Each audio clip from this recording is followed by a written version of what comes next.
Hi everyone, my name is Irfana.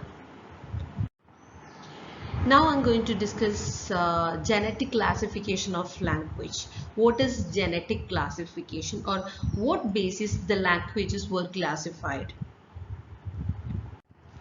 And what is language classification? We know that classification is a grouping into the related things into the same category. So like that, a language classification is the grouping of related languages into the same category. So here there are two kinds of classification of languages practiced in linguistics. The first one, genetic classification, that is genealogical classification, and the second one, typological classification. Two kinds of classification. First one, genetic classification, another one is typological classification. And what is genetic classification?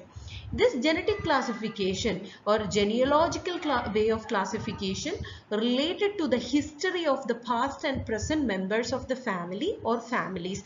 Like in our family, we know that we have ancestors. In our past, in our ancestors, they have their own children, and they have grandchildren. Like that, they have the family. The same way, the languages classify according to the members of the family or families. Okay, the typological classification, actually this classification according to the structure or features, especially patterns of the phonology, morphology, syntax, without reference to their histories. Okay, actually here two kinds of classification: genetic classification and typological classification. Here I'm giving some definitions of some terms: language classification, genetic classification, and typological classification. If you want, you can take it. Here I'm giving this only for the reference.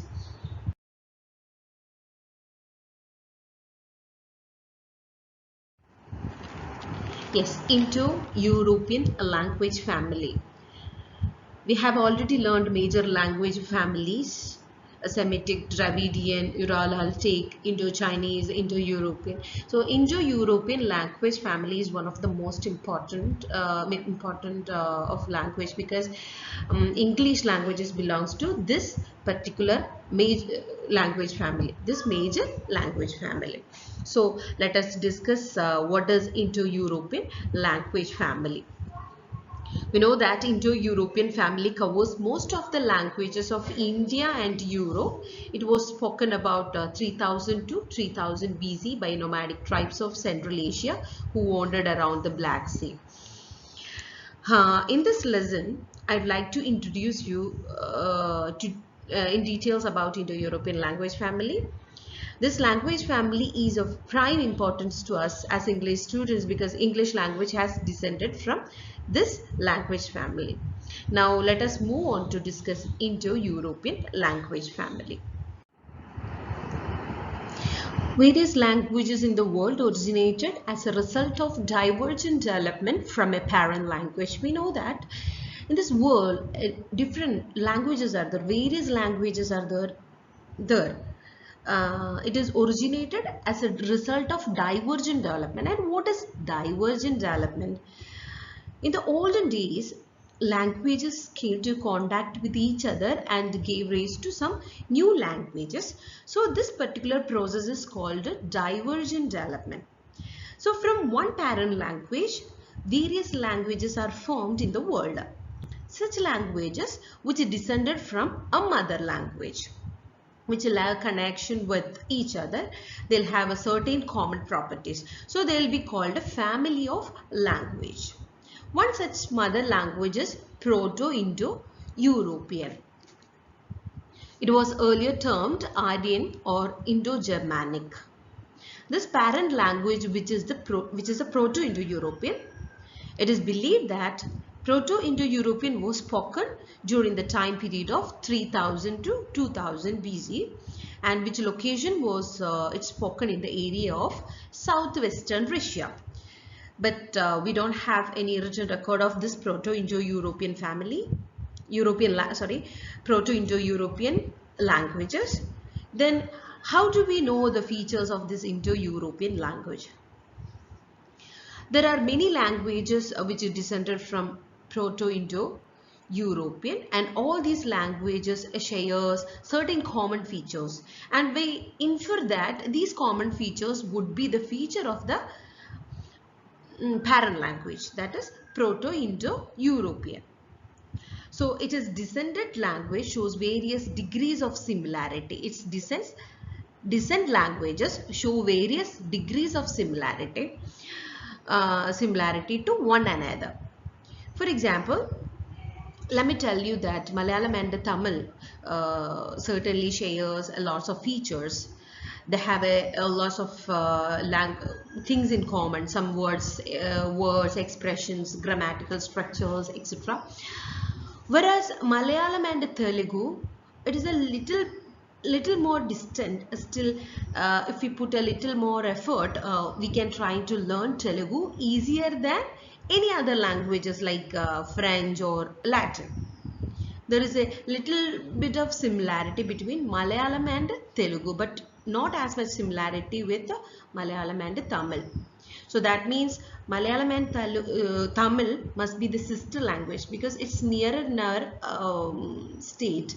Malayalam and Tamil must be sister language, or Telugu must be a cousin, or we can think like that because as such a family, so we can say like that. Okay, so these languages are varying degrees of similarity to one another. So the similarity is depend on the relationship between the geographical location of in which this language is spoken. Now, Indo-European language, that is Proto-Indo-European mother language. Many languages have descended from this mother language. If we consider this as a language family, Indo-European language family can be divided into two groups, Southern group and Kenton group. In Southern group, we can notice four different branches. Southern group actually the southern or the eastern group. Kenton group is the western group. Let's discuss each of these sub-branches. In Southern group, it consists of four branches. The first one, Indo-Iranian, Albanian, Armenian, Balto-Slavic. In Kenton group consists of four branches, Hellenic, Celtic, Italic, Germanic. Indo-Iranian. This is the first branch of Southern group. This branch can be further divided into Indian and Iranian languages. Let us focus on the Indian languages first.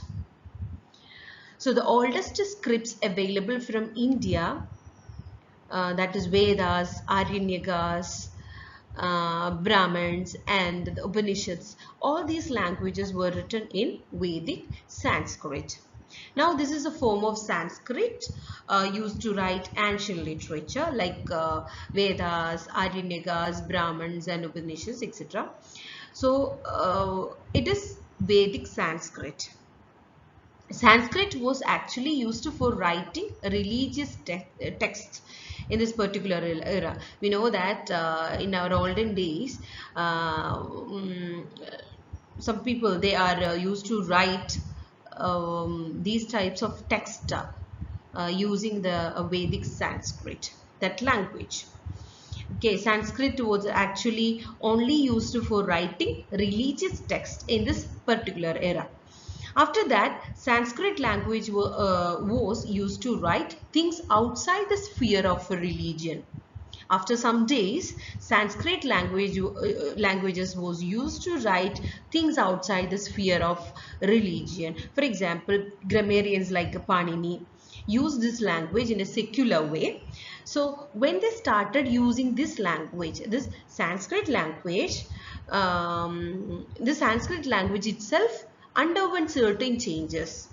So the new variant of Sanskrit was called classical Sanskrit after the use of grammarians like Panini. He used this language in a different way. So that is why this has a certain changes. Okay, so the new variant of Sanskrit was called classical Sanskrit because this Sanskrit was used to write classics like Ramayana, Mahabharata. Alongside Sanskrit, there were also a number of local dialects, local languages, or vernacular languages used by the common people colloquially. These languages were collectively known as Prakrit.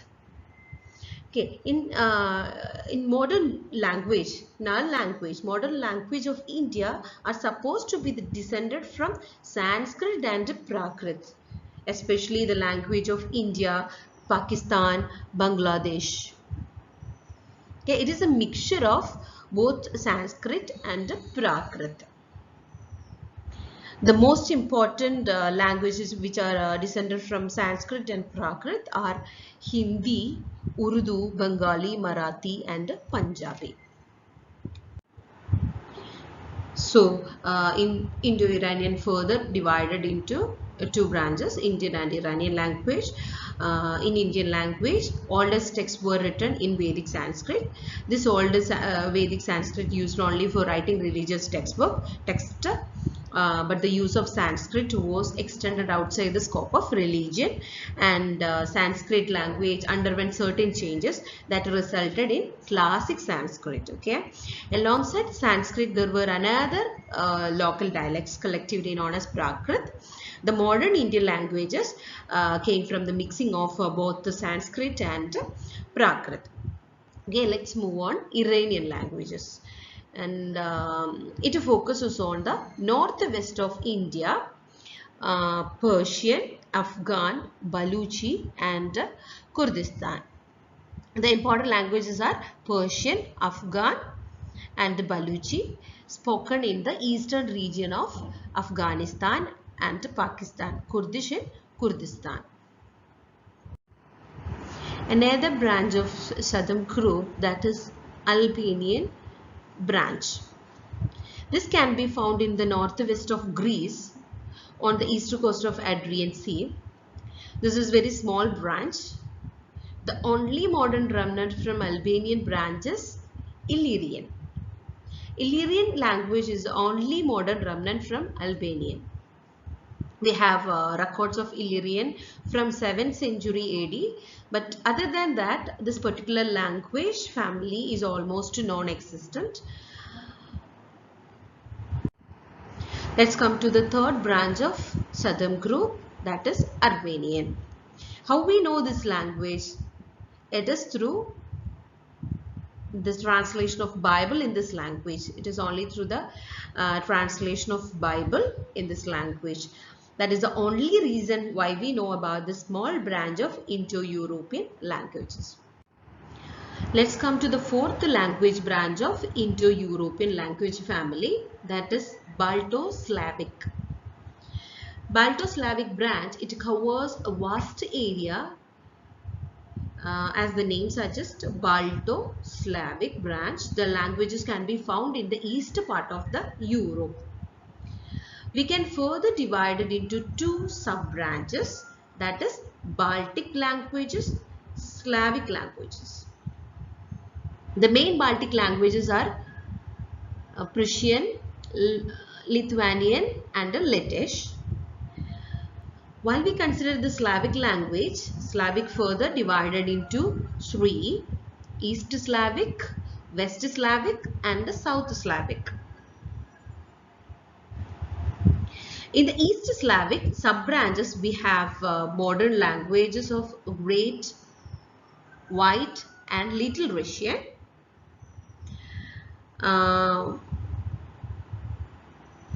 So there are three varieties of Great Russian, White Russian and Little Russian. From the White Slavic branch, we have some modern languages like Polish, Czech, Serbian. From South Slavic branch, we have Bulgarian, Serbo-Croatian, Slovenian. So that is Balto-Slavic branch of the southern group. So that brings us to the end of the discussion about southern branch. Let's move on to the Kingdom branch. The first branch in the Kingdom group is Hellenic. When I say Hellenic, Hellenic means anything that is connected to Greek or Greece. So Hellenic languages are language spoken in and around the Greek region. So this includes various dialects of Greek. So some important dialects of Greek are Ionic, Aeolic, Arcadian, Cyprian, Doric, and Northwest Greek.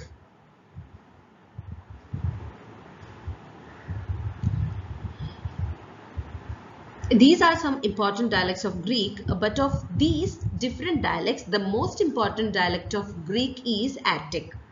Attic is the sub-dialect of Ionic. Attic is the sub-dialect of Ionic. And why Attic became popular is because this was the dialect of the city of Athens.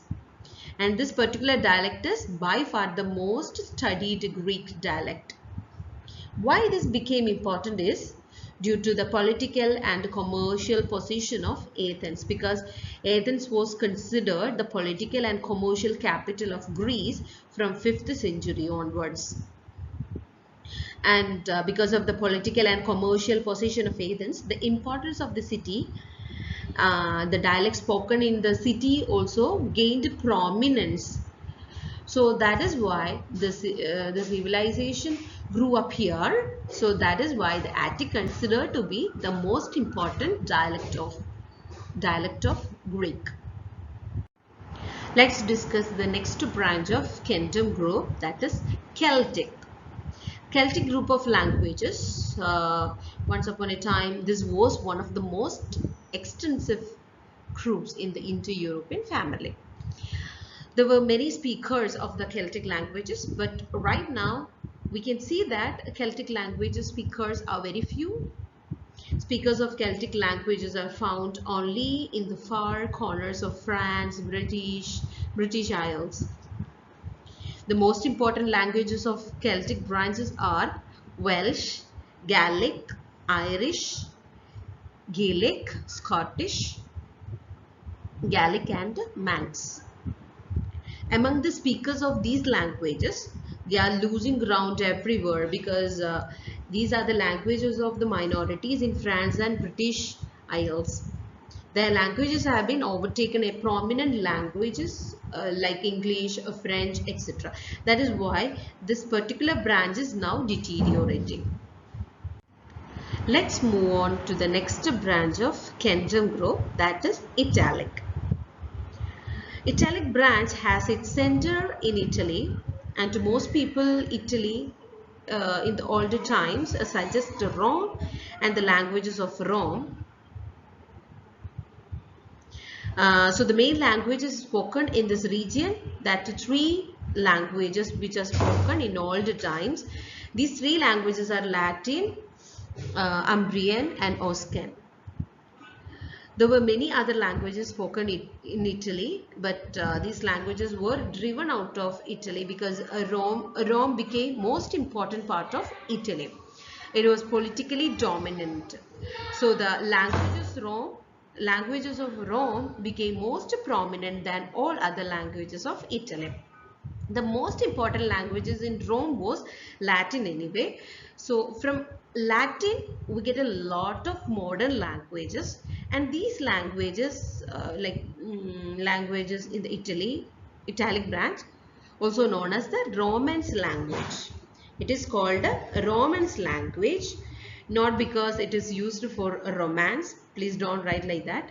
It is called Romance language because these are Romance language. These are languages from Rome. The most important Romance languages are French, Italian, Spanish, Portuguese, Romanian, etc. Let's come to the last branch of Kenton group, and the most important branch for us, because we still haven't met English in any of these descendant languages. So this will mark the most important branch of Indo-European language family for us. So this branch is Germanic. Germanic branch had a common form. This common form is known as Germanic or Proto-Germanic. From Proto-Germanic, many language descended. So Proto-Germanic can be grouped into three categories: East Germanic, North Germanic, and West Germanic. Let's first discuss East Germanic. The principal language of the particular sub-branch East Germanic is Gothic. We don't know much about Gothic, but we know about Gothic only through the Gothic languages only through the translation of the Gospel and some parts of the new transcripts made by Bishop Ulfilas in the 4th century.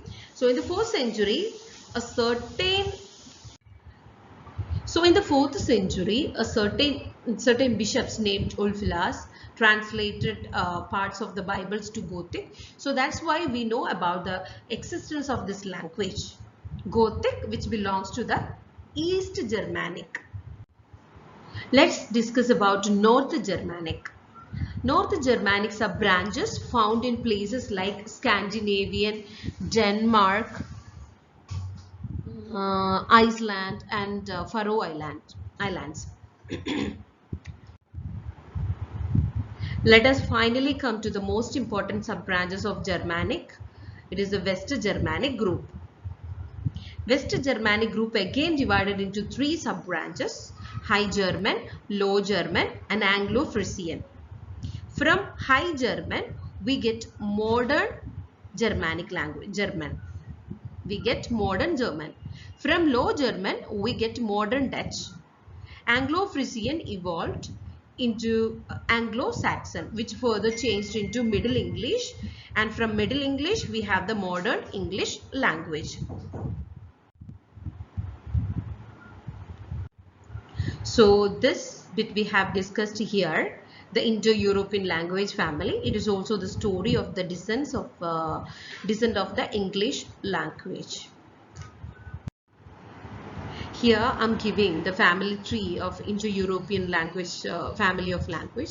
So according to your perspective, you can also draw the family of languages like Indo-European family. Here, this I have taken from internet. So this is all about today's class. Thank you. Have a nice day.